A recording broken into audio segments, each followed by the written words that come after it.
okuva na leero nga we mutera okugamba mu abanamawulire nti emitwe emikulu gigenda kukyuka, mujja kugamba Mao alangiridde mu butongole yajja kuba sipiika.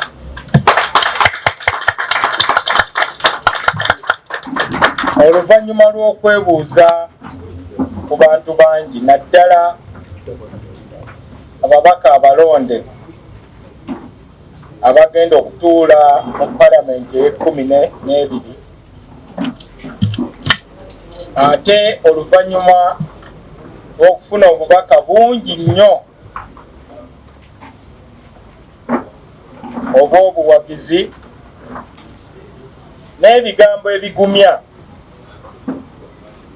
olwaleero njagala kulangira mu butongole tingenda kuvuganya ku kifo ky'obwa sipiika palamenti eye12.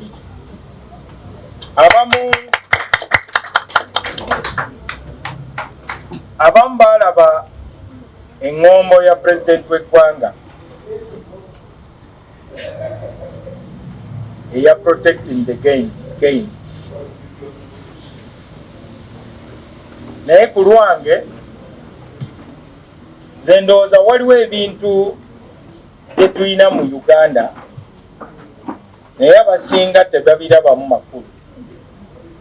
Tutandike okusiima ebintu bye tulina kubanga bisobola okuvaawo. Mutunuulire Libya, balina obutebenkevu naye obutebenkevu baali babutwala ng'ekitaliimu makulu. Tumanye nti gavumenti esobola okukola ebintu bingi naye waliwo gavumenti byetasobola kukola. N'olwekyo Uganda ey'enkya ejja kwesigama ku nkola eya gavumenti okuyamba abanansi okwekolera.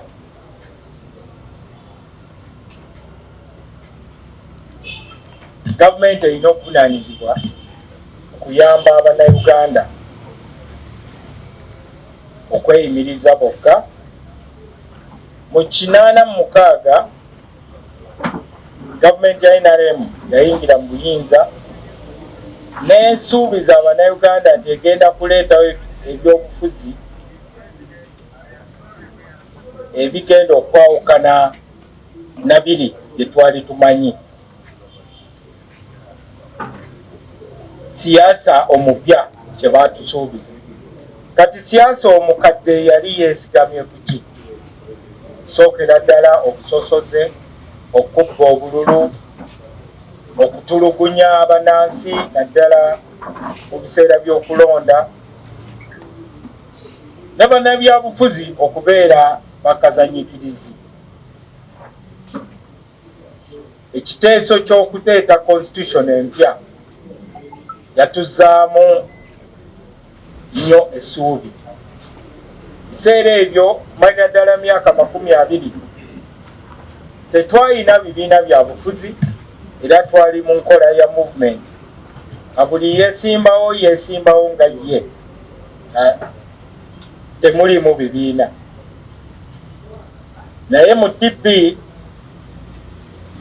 abavubuka beekolamu omulimo ne batondawo ekisinde n'ekibiina ki UYD, Uganda Young Democrats, nga kyesigamye ku kirowoozo ekigamba nti ffenna tetuyinza kukaanya buli kaseera. N'olwekyo tulina okubeera n'engeri gye tutambuliramu awamu ng'Abannayuganda newankubadde nga tetukaanya ku buli kimu. Uganda yalina ebizibu nsonga z'ebyenfuna, nga n'omusaala gw'omwezi mulamba tegugula cupa ya bbiya. DP yakola kinene nnyo ng'ekolagana ne gavumenti ya NRM, kuba minisita bangi baali bava mu DP era bakola kinene nnyo okuddaabiriza ebyenfuna bya Uganda. Abakugu mwalimu Profesa Ponsiano Mulema,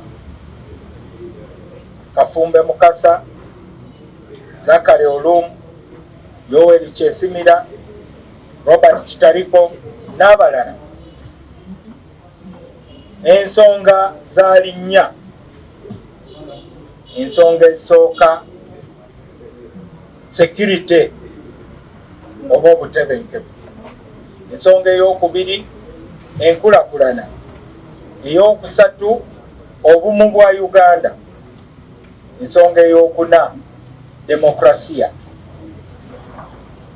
Olwaleero nga maze okulangirira nti nzija kuba sipiika, njagala Abannayuganda bamanye nti omuntu yenna avaayo okuvuganya ku kifo kye ng'alinga nga nze alina okubeera ne gye nvuddeewe ekiraga nti azirwanyeeko.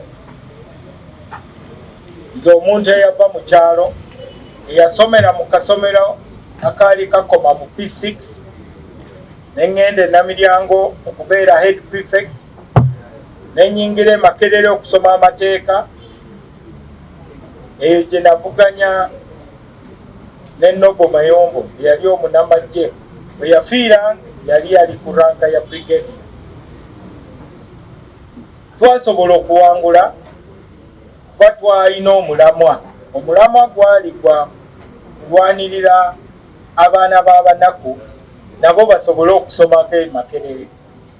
Kuba gavumenti yali erina ekiteeso nga kyakugyawo enkola y'okusasulira abaana bonna ku yunivasite.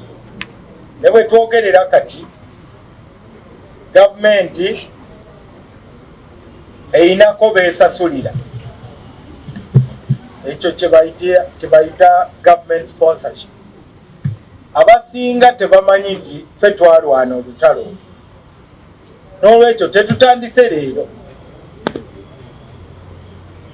Eyo gye nava ne ŋŋenda eggulu okwesimbawo ku bwa MP. Twayambalagana n'eyali minisita, twasobola okumuwangula olw'amaanyi g'abantu. Namala mu palamenti emyaka 10, palamenti n'engivaamu nga neeyagalira, teri yampangula. Oluvannyuma nenvuganya ku bwa chairman LC5. Twayambalagana ne Kano Mulamba, oyo naye twamuwangula. Eyo gye nava neŋŋenda mu delegates conference ya DP okuvuganya ku kifo ky'obwa Ssenkagale bwa DP. Bwe twavuganya naye yali w'amaanyi, Ajinasa Ntegese Bagala. Yalina obuwagizi, yalina ssente, yalina buli kimu. Neera twasobola okumuwa. N'olwekyo okusinziira ku rekodi yange, sijja kutya kuvuganya na muntu yenna, kuba Dawudi okuwangula Goliath teyeesigama ku maanyi ga kifuba. Buli ogusajja gwali gunene nga gulwanyi, era Dawudi okugenda awaali olutalo yasanga bajenero bonna bali mu kutya. N'ababuuza nti ki ekigenda mu maaso. Ne bamugamba nti ssebo, ddayo gy'obadde, genda olabirire endiga za kitaffe. Entalo ga zino si zizo. Olaba bajenero bali mu kutya, olwo ggwe. Dawudi n'ababuuza nti luno olutalo lulimu omulamwa oba nedda? N'agamba tetujja kulwana lwakuba tulina amaanyi g'ekifuba, tujja kulwana kubanga tulina omulamwa. era nange nnyingira olutabaalo luno gamanyi nti amaanyi gange si ge gagenda okukulembera wabula omulamwa. Kati no njagala mbategeeza omulamwa gwendiko. Omulamwa gwa kubalansinga ekyombo kya Uganda, balancing the boat. Ku luno tutunuulira ebintu bibiri. Waliwo okukolera abanansi bonna oba bakuwagidde oba tebakuwagidde, naye waliwo okufuna ebifo okusinziira ku ngeri gye mulonzeemu. Ffenno mu mambuka ebifo twali tetubyegomba nako kubanga ffe nga tetulonda President Museveni lwa nsonga zaffe. Yali alemedde ku nsonga nga tayagala kuteesa n'abayekera abali baali mu nsiko, naye lwe yakkiriza naffe ne tutandika okukyuka mpolampola. Ffe twali tumanyi NRA nga NRM tetugimanyi, naye ndowooza ku luno NRM emaze okusala kaluma, kwe kulaba nga obululu buva mu pasenti 44 paka ku pasenti 82. Mu bifo ebimu nga Agago obululu buli mu pasenti 9. Kino kiraga nti ku mmeeza awagenda okubeera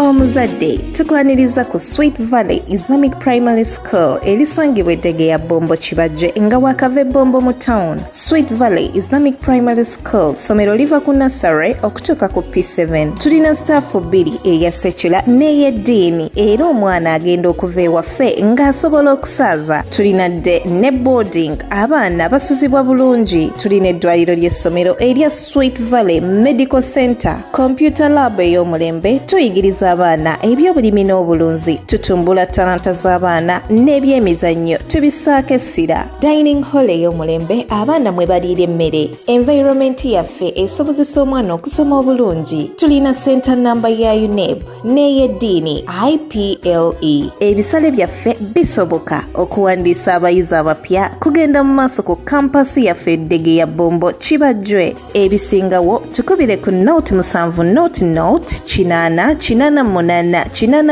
oba ku note 786 note 16593.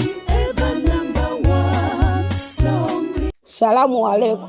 Ajati nakalembe omusemi w'edduwa. Bw'oba wenyiye embeera embi yankusomere ku dduwa. Abali ebweru mirimu gigaanye papula zeesibye kino kyekyoto kwensabira omukisa kobe ng'odiriddawa wali wekusabira n'ofuna emikisa.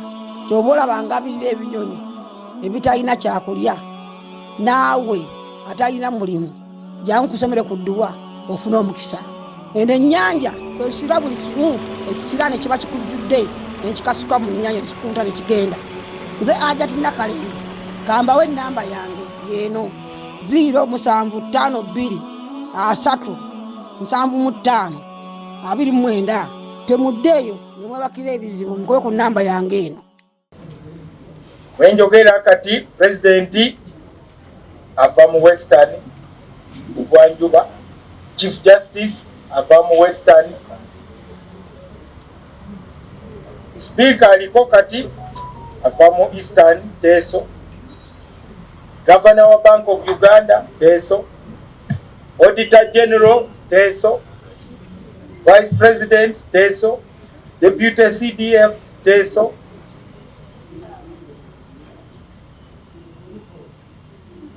n'abalala bangi.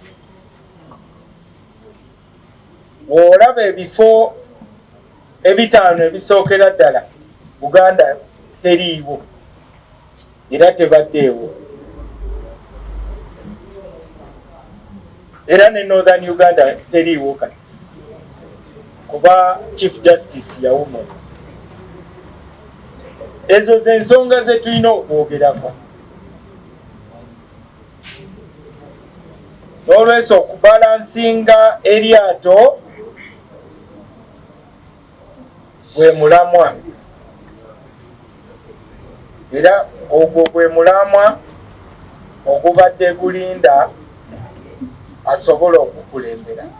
Zuuno nvuddeyo okulembera omulamwa. Awatali ekyo Uganda ejja kusigalawo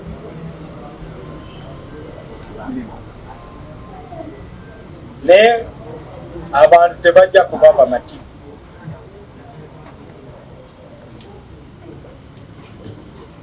Nze nga Nobert Mao bangamba nti olina sente zigenda okufuna obululu. Kana akalulu tekajja kwesigama kuse, kajja kwesigama mulamwa. Era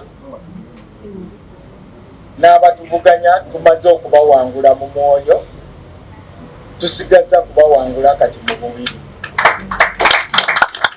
Goliathi yasooka kuwangulwa mu mwoyo, oluvannyuma n'awangulwa mu mubiri. Kati tumaze okuwangula Goliathi mu mwoyo, kati alinze kugwa kyabugazi mu mubiri.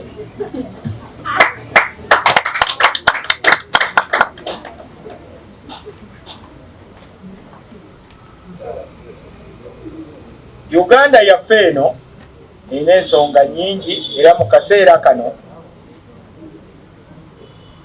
ketulina ak'emyaka 5 tulina okulaba nga gavumenti ekyuka awatali kavuyo.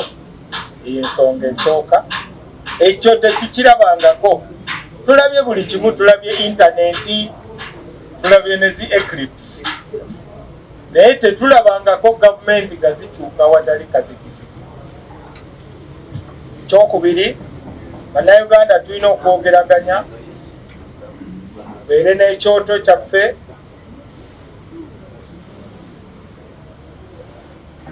buli omu atakule awamusiiwo awatali kuswala.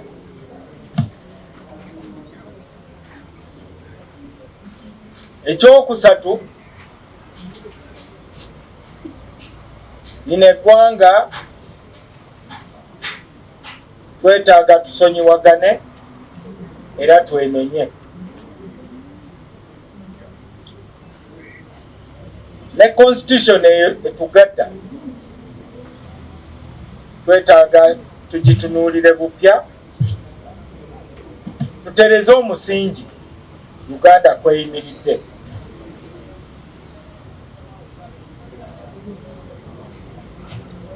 Njagala kusuubiza Abannayuganda kiza amateeka nga tegeera, era nkubiriza buli ampagira. Kana akalulu si ka kampeyini, era amateeka agatwala palamenti tegatukkiriza okukola kampeyini. Toyinza kuvaayo n'okola vidiyo, nze gundi njagala kulangira mutongole nti mpagira ono kubwa sipiika. Ekyo tekisaanidde. Kiringa nga wabaawo okulonda archbishop, kati babishop ne batandika okukola vidiyo nti ze bishop gundi mpagira gundi kubwa archbishop. Ekyo kiba kivoola ekifo ekyo. Bangi bansabye bakole vidiyo, nyini mbu bampaane.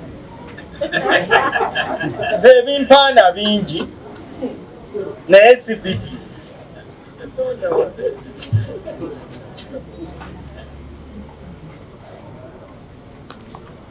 N'olwekyo bannange nze sijja kukola zi vidiyo ezo kubanga tekikkirizibwa mu mateeka ga palamenti.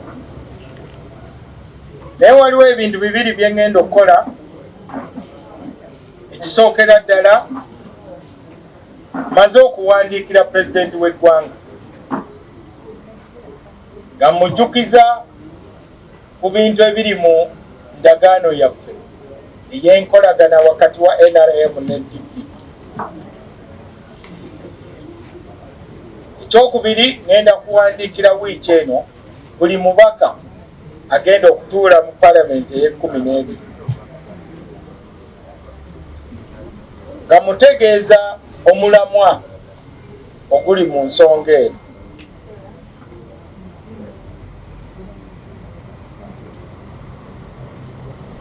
Bw'otunuulira endagaano gye tulina, eno endagaano nnamu era waliwo ebintu bye tusobola okuteesaako buli kaseera.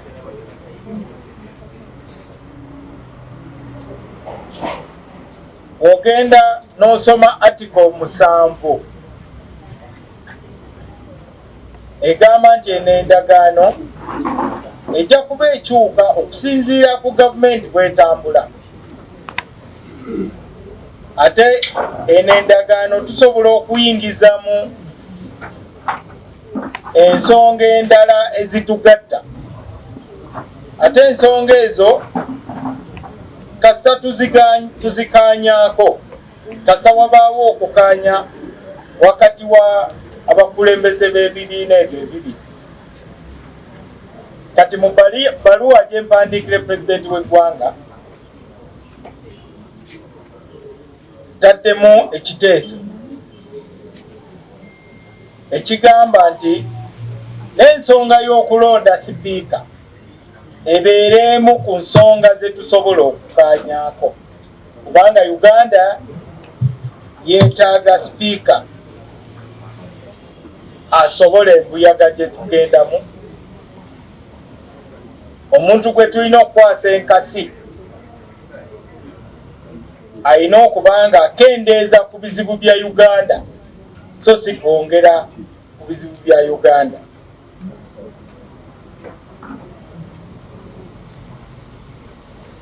N'olwekyo eyo ebbaluwa yeesigamye ku article 7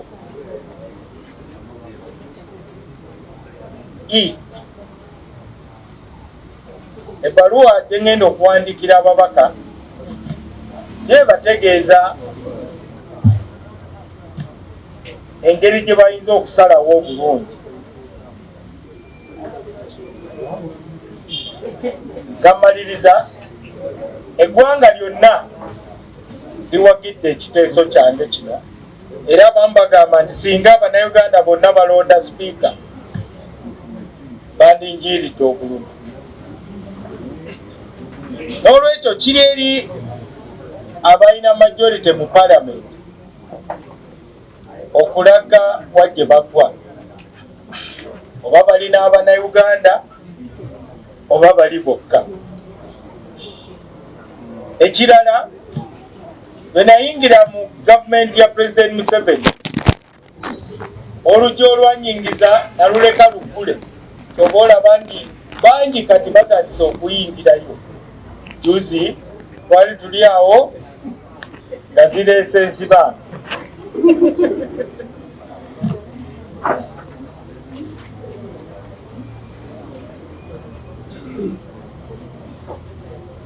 Naye ffe tusigadde mu kibiina kyaffe tulina enkolagana.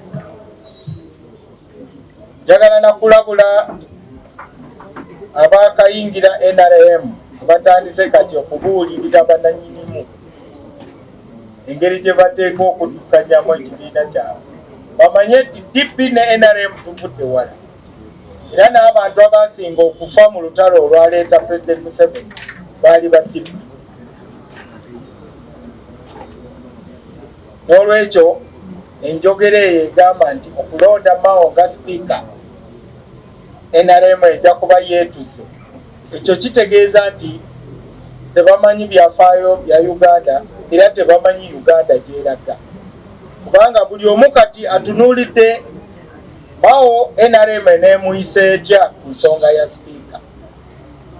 Buli omu kwagenda okulabira alyoke asalewo oba ba NRM beesigika oba nedda. bajja gamba nti olaba ono alina endagaano okuliko omukono gwa pulezidenti bamuyisa bwe bati kati ate olwo bano ab'ebifaananyi abeekubisiza ebifaananyi banaabayisa batya?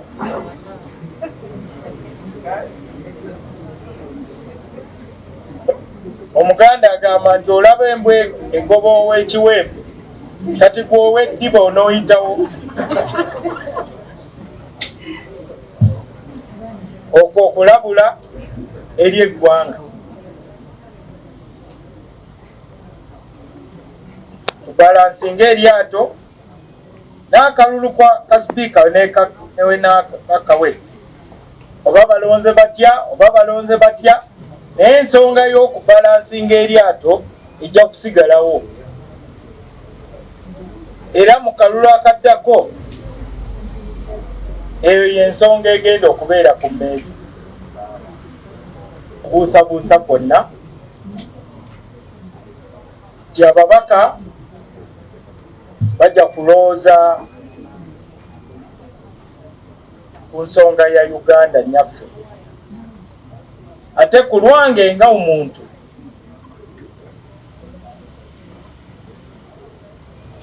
neebuuzizza nti enkya bwe ndituuka maaso ga Katonda n'ambuuza nti Mao watunuulira palamenti wakolawo ki? Ate ne mukwano gwange eyali sipiika Jacob Oulanyah ajja kumbuuza nti Mao nakulekawo obeeko kyokola nga siriiwo, obadde n'obudde baakulonda n'okulonda okugenda mu palamenti e12 wakolawo ki? Saagala kwewozaako, njagala mbeere nga nsobola okumugamba nti sebo nakola kyonna ekisoboka okununula palamenti yaffe ebeere palamenti y'abantu, kubanga ogwo gwe gwali omulamwa gwe. Ate ng'ayagala engeri gye tuteesa mu palamenti ebeere engeri y'abantu abakulu. Palamenti eveemu katemba, eveemu obukuusa n'obukumpanya. Palamenti ebeere nga eriwo ku lw'Abannayuganda. Ate n'ekitiibwa kya palamenti kiddewo. Naye bwe njogera kati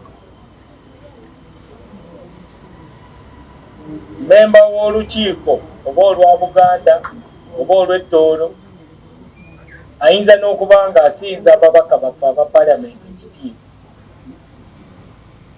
Ebyo si byange. Mujjukire omubaka Jonathan Odu bye yayogera. Yagamba nti yali ayitawo awantu ne bamuyita ow'ekitiibwa oba yali asaaga simanyi, naye yagamba mu palamenti yagenda n'abuuza kuba ye mulango n'agamba nti ow'ekitiibwa kitegeeza ki?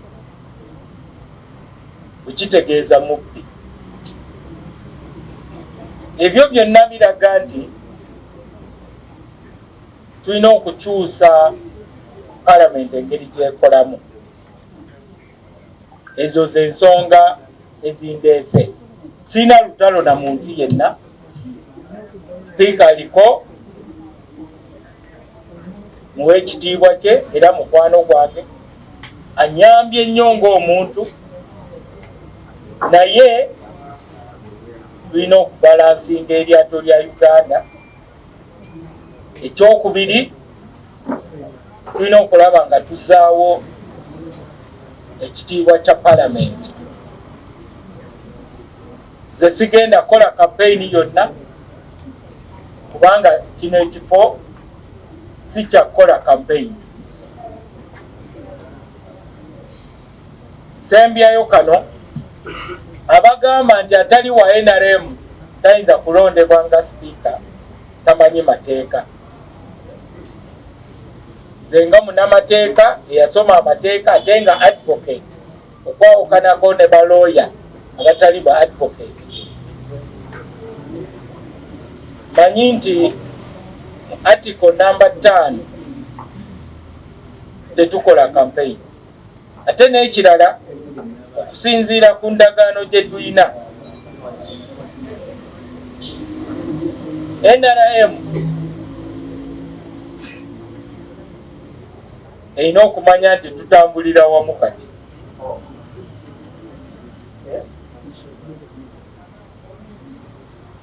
Mu Kenya Sipiika aliko kati Right Honorable Wetangula,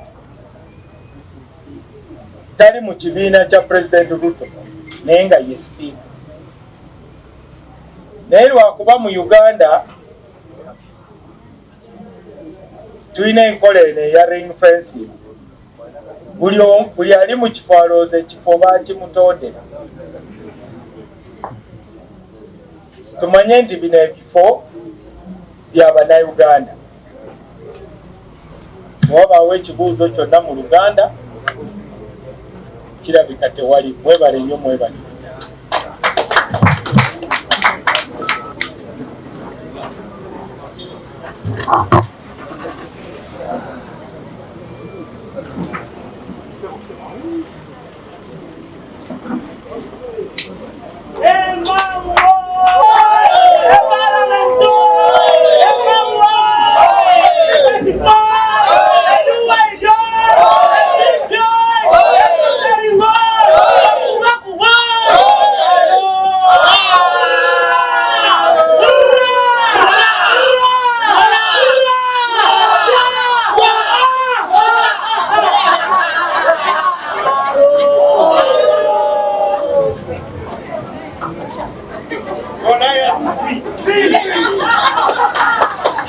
Then you should have been the one to have died.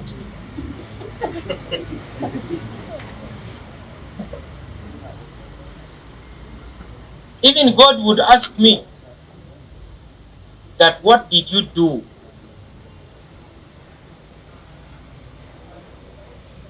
So at a personal level, I'm in this because I don't want to be a spectator. I've jumped into the arena. I don't know what is going to happen.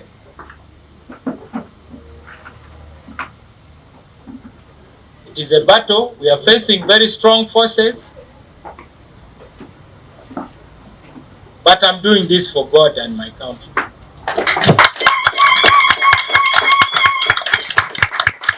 Let me answer some questions in English and then I'll summarize in Uganda. Yes, sir. Thank you, Honorable Minister. David, it was my name. I work in one of your proposals, you proposed the establishment by Cameroon Parliament to improve legislative efficiency and representation in the country.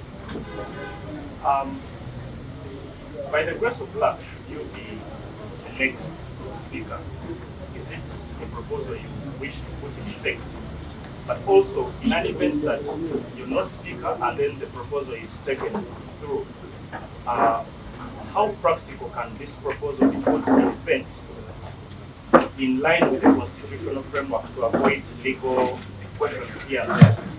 I'm talking about legal questions because in the country's history, there is a time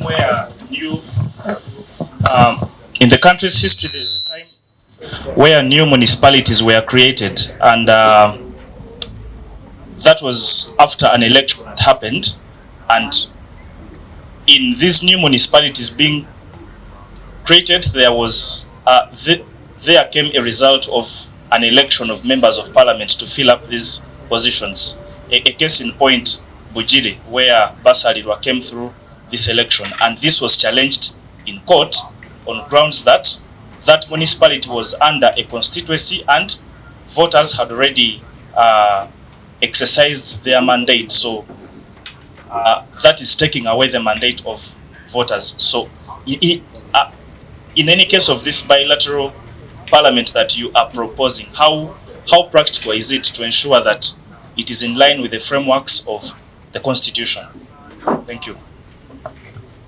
Your question is basically about the structure of government.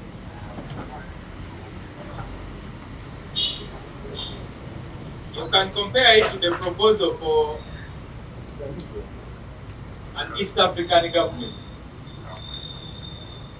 I hope you have heard our president say he wants East Africa to be one country. We have many questions.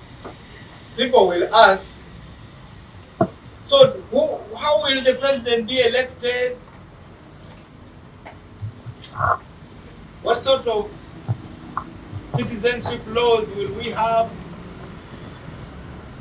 We have different types of government. Kenya has counties, Uganda has districts. Those are details. But more importantly, this proposal is a proposal from the Democratic Party. It is a proposal based on a long-standing campaign DP has been holding since the 60s that we should have proportional representation. Proportional representation means you vote for the party or the parties. Then the parties will appoint the members of parliament in proportion to the percentage of votes you have got. I have spoken about this thing so many times here. But people pick only one. They pick only the one of the upper house. And they don't link it together because one must follow the other.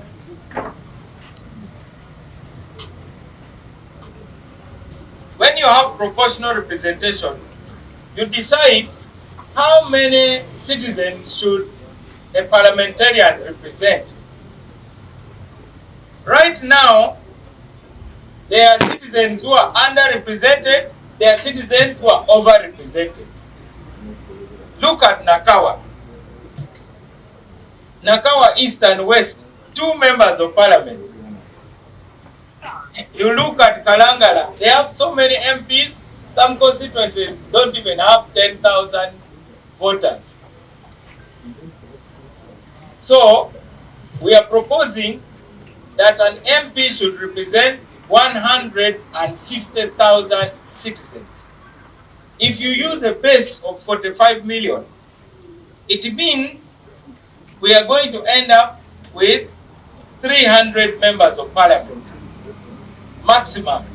Now, those of you who are crying that the cost of maintaining members of parliament is too high, we are offering you a solution. There are those who have come up with proposals that every district should have 2 MPs, a male and a female, elected through universal suffrage. That is also a proposal. But proportional representation is a tested method of voting. It is practiced in South Africa and countries like Namibia and even Zimbabwe, partially. It is most popular in Europe, in Scandinavian countries like Finland, Sweden, and also in Germany. If, say, Kampala is demarcated as an electoral area, then you have, say, 2 million people. Let's say 3 million. If you have 3 million people in Kampala, that means the seats will be 20. Now, each party will file a list of at least 20 prospective members of parliament. So DP will say these are our top 20 for Kampala electoral area. And then the same can go for maybe Angole electoral area, maybe Bugisu electoral area. You file lists. And then when you go to vote, you vote the party. There will be no picture of any individual. Then, depending on the percentage of votes, then the seats are allocated. That is proportional representation. It means no vote will ever be wasted. But now you have members of parliament who are coming, they don't have a majority of the votes actually. So if out of 100%, if everybody gets 20%, then somebody gets 40% out of 4 candidates. 60% have not voted for that candidate, but the 40% now is declared the winner. So there is no proportionality in terms of the votes and the outcome. That is what proportional representation is in simple terms. Secondly, the election will not go more than 3 weeks. Right now, these elections go on for 4 months. 4 months we have been tied up in elections. They become very costly. So apart from saving time, this election will also save resources. It will undermine this commercialization. So that's a solution to the commercialization of politics. When we had an ICOD meeting in 2018, we presented the proposal and President Museveni said it needs to be studied. I suggest that we study it. Now, why do we bring in the upper house? We bring in the upper house because under that election, the number of parliamentarians in the lower house will depend on population. So areas with the small numbers of citizens will have fewer MPs. For purposes of balance, they will then create the upper house. And the upper house should be based on sub-regions. Right now, let us say we have 16 sub-regions. You know them. You can have Uganda, you have Toro, you have Busoga, and so on. And then all of them will be required to elect 2 members to go to the upper house. By whatever name you call the upper house, whether it's Senate, whether you simply call it some assembly, National Council of State, like it was in the draft constitution. Remember, it was proposed by the Odoki Commission. That way, all the regions will be equal. So Sebei will have 2 representatives, despite having a small population, and you'll have the same number of representatives in the upper house like Ankole. It is for purpose of balancing. We are simply looking for a solution based on our experience.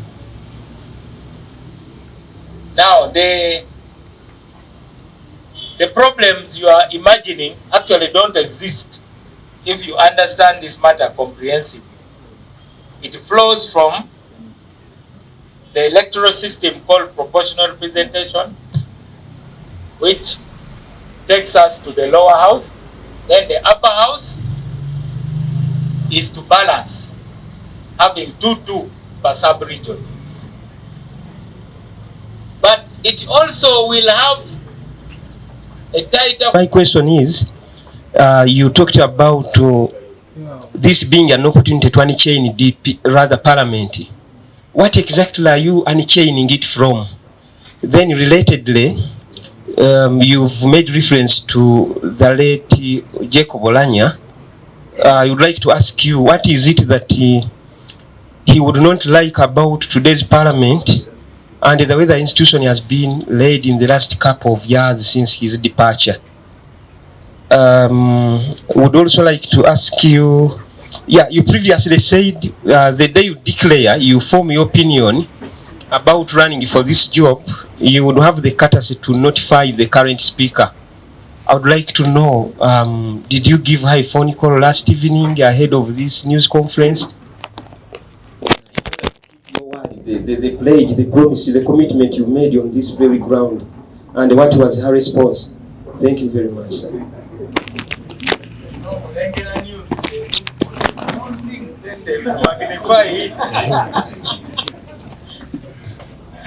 I already said that we are not supposed to campaign.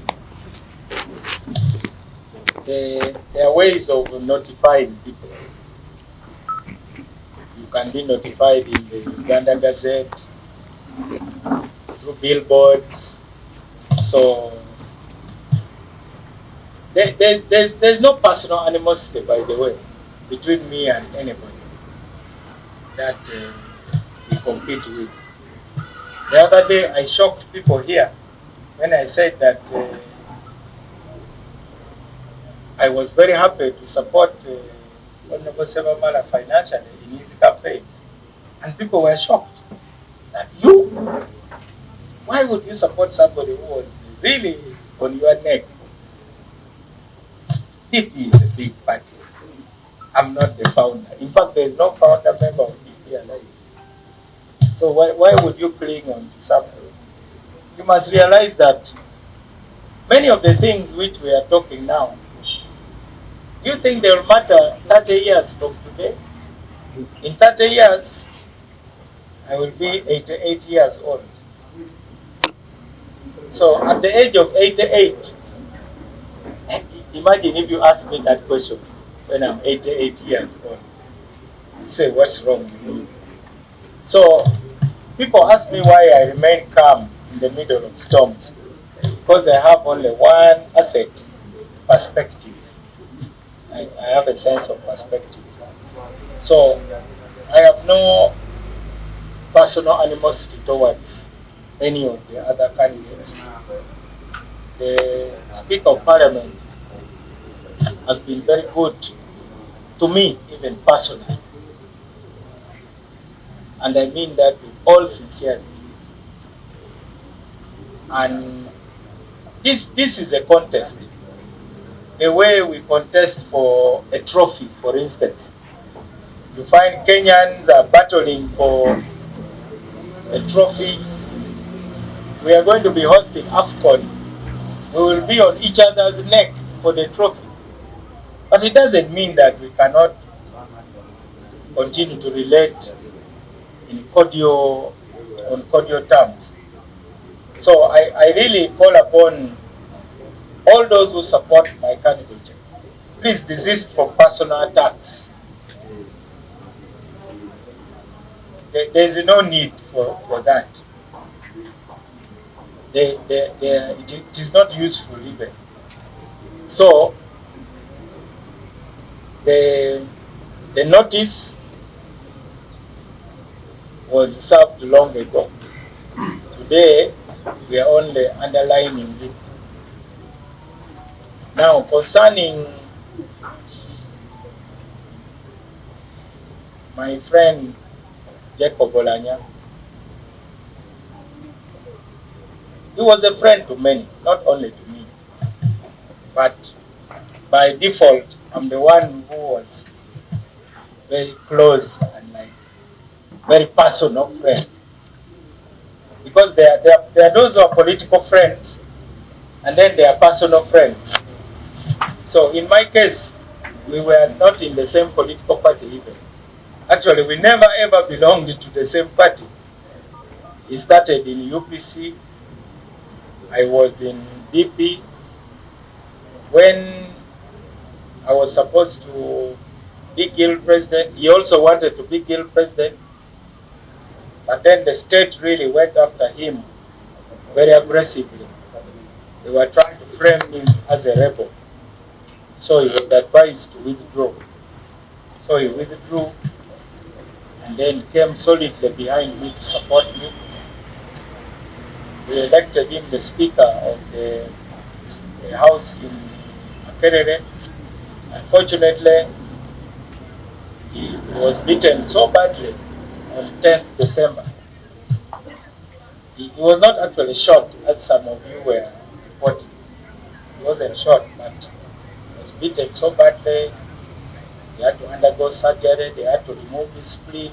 He virtually spent his entire life on antibiotics. And number one, he wanted the house to be taken very seriously. Secondly, he wanted the quality of debate to be very high. I do not know whether members of parliament know how important they are. A member of parliament is a very, very important person, because there is no greater privilege than representing people. But now you find that even members of Luchiko, which is a sub-national body, they are more respected than members of a national organ. So we really have to reclaim that space. And I remember when Jonathan Odu, unfortunately, we are going to miss him in the 12th Parliament. Jonathan Odu said that he was being referred to as a Wechitibwa. Then he joked that when he asked what a Wechitibwa means, then he was told that Wechitibwa means a thief. Now, that is no laughing matter.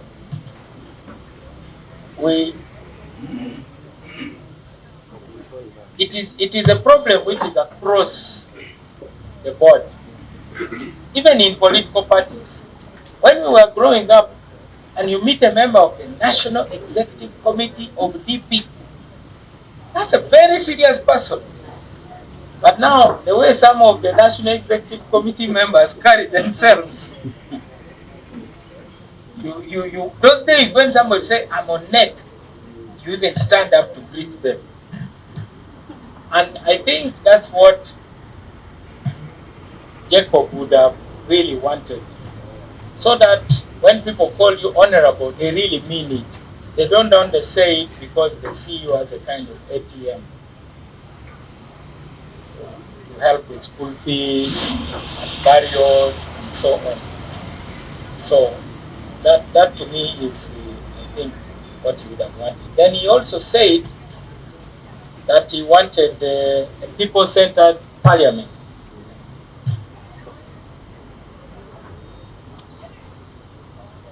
Now we live in the age of technology.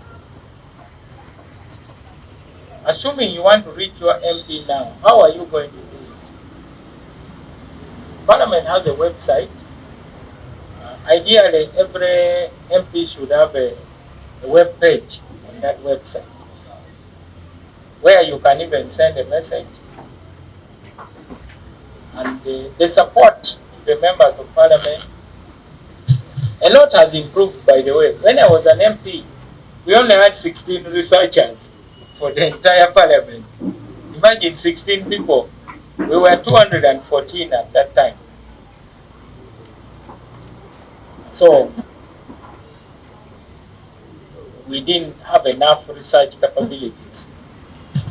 I think Parliament should support members of Parliament so that they are strengthened to truly represent their people and to be accessible using modern communication.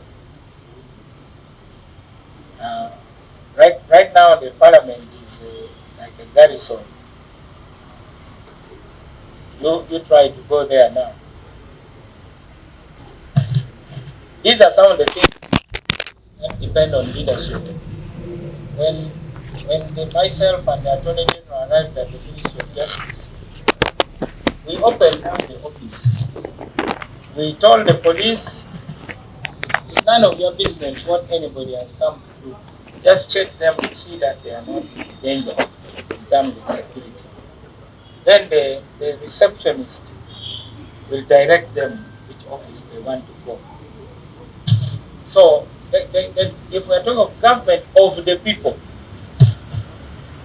even if you go to the US Congress, You will not find the security people asking you, who do you want to see, what about. Here we have a situation where even your papers can be removed from you. Sometimes, citizens are supposed to go and petition on any issue.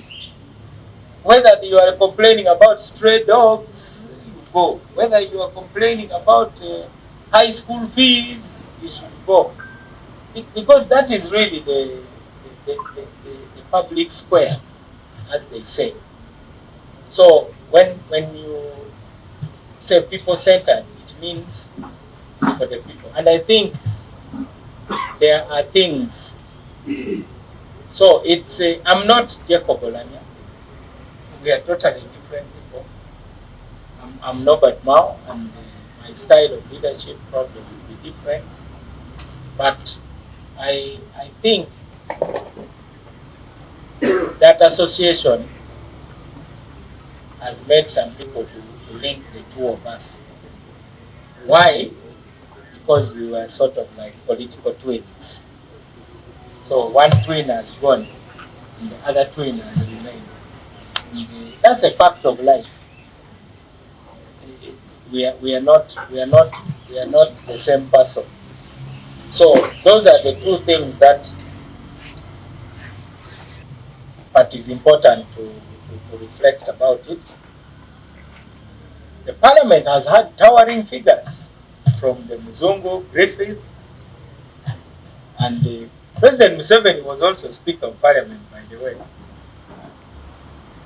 Most of the time it was his deputy, Alhaji Musa Kidongo, who was presiding. Then we had people like Apakabulo, we had Francis Ayume, we had Sekandi, we had Kanyaga. We have had many speakers, and all of them have been different. So the idea of a people-centered parliament is still an inspirational idea, and whoever is elected speaker must maintain that orientation. That is a house of the people.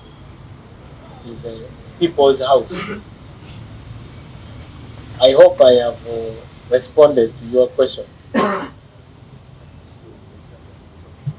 Is there any that I haven't responded to? Yeah, I wanted to understand what is it that you got disappointed in about the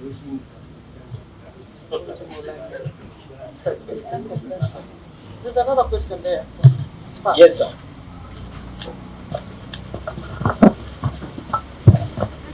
Yes, Honorable, my name is Andrew Luanga. I work with NTV and Spark TV. You coming in the shoes of a person who I would say fears competition, and even the current elections, it was a little bit, some people had to be removed from the register, others went to court, but they never got justice. How are you convincing Ugandans that you're not going to shy away due to pressure from this individual, because the person you're running with has the biggest budget, I would say, and in the recent elections, the concluded elections, everything had to run on money. I think you witnessed it even in the smallest village election for councillors. So how are you going to, won't you back down due to pressure from, because the other guys have numbers. The numbers of the opposition and the people you're leaning on are fewer. Let's say we were looking at the independents and the few oppositions, which of course will not reaching the number of the NRM. Won't you step down in favor of the incumbent? Because of course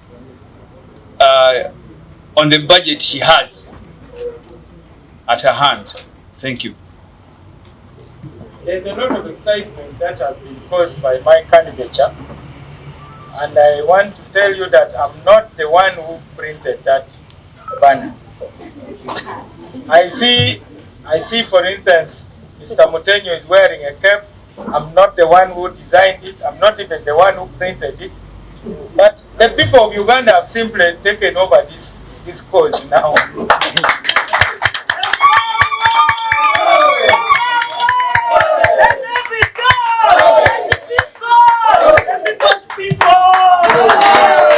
So there are going to be things which will put me on the spot. Somebody may publish something which may, like for instance, I've seen attacks on the person of the speaker, which I wouldn't do. People know how I campaign. I can be very abrasive. I also have an arsenal of offensive weapons. But also, I've now grown older. I'm not as abrasive. I have calmed down a bit. But these logos of the various political parties is not intended to mean that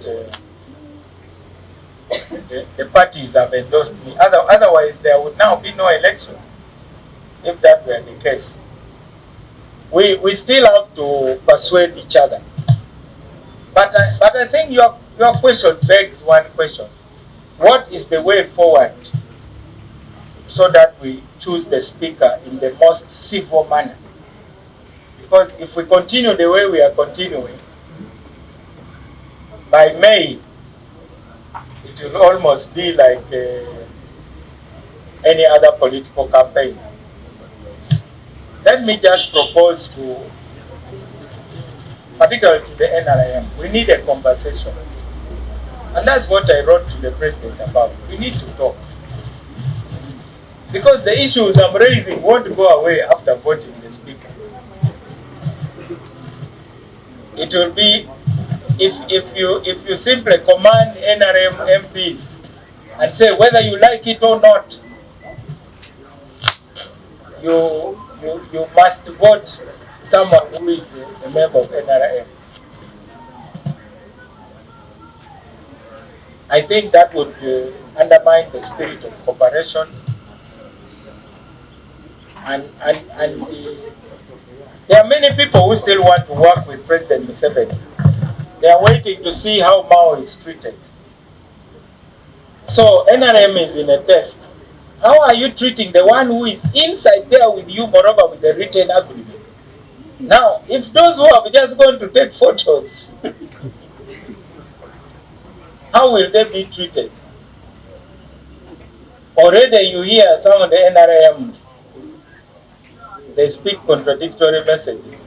1 minute they say we have married DP. So when you have married someone, you are now one. Then the next minute you are disowning DP just because of position of speaker. It means you are not serious. You cannot only say we are in a marriage when your interest is at stake. But when the interest of the other party is at stake, you say, this one is not part of the marriage. So, the next 5 years will be defined by how Mao is treated. How I'm treated. Again, I like telling stories because I grew in the village.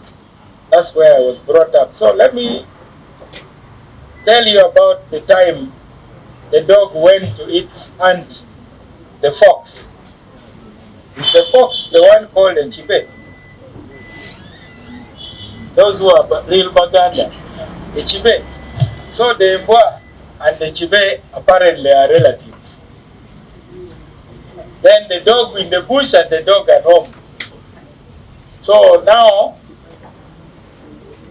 say Mao is now the dog in the home. So Mao now is talking to those in the bush. Maybe the noob and the others.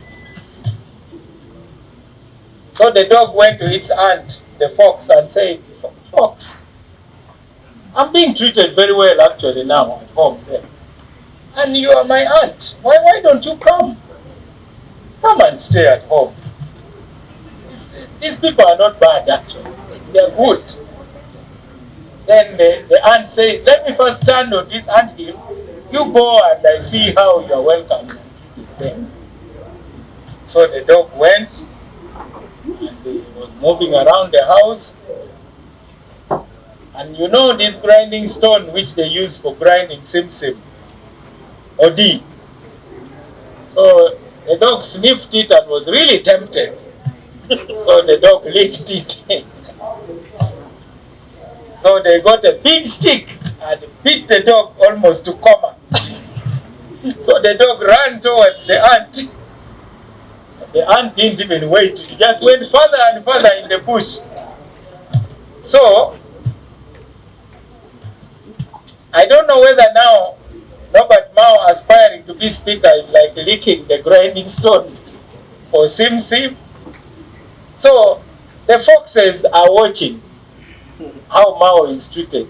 So whatever unity President Museveni is trying to build can easily be unraveled by just how this thing is handled.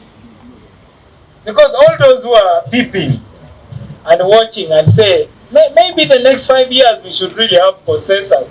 Say, if Mao is being treated like this, then what about us? So the Chibe just took off, never to be seen again. So for those of you who are blessed to attend this press conference, know that this is the beginning of a more serious conversation than just about position of speaker. It's about the future of Uganda. You know, in my speech, the one I told you about in May 2006, I said something. I was quoting somebody who said about sharing power and resources. And he said, either we share power and resources or we shall share the country. So, I do not know why people join politics, but for me I joined politics for very different reasons.